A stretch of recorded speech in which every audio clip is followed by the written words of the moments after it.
think, any opportunity you get to help and support our tamariki is a really important role. So, obviously I've come from working for the Crown, working for iwi, but what was really special is that we've got 2,500 tamariki whose whānau choose to use our service, and so that's why it was important for me to take this role.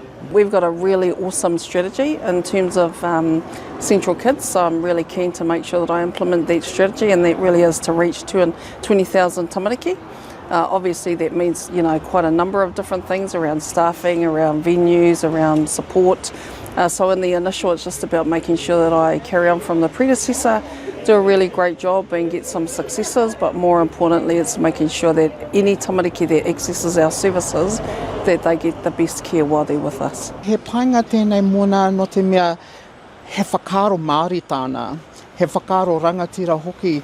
Tēnei mareikura he whakanui hoki i ngā āhuatanga kui mā koroma.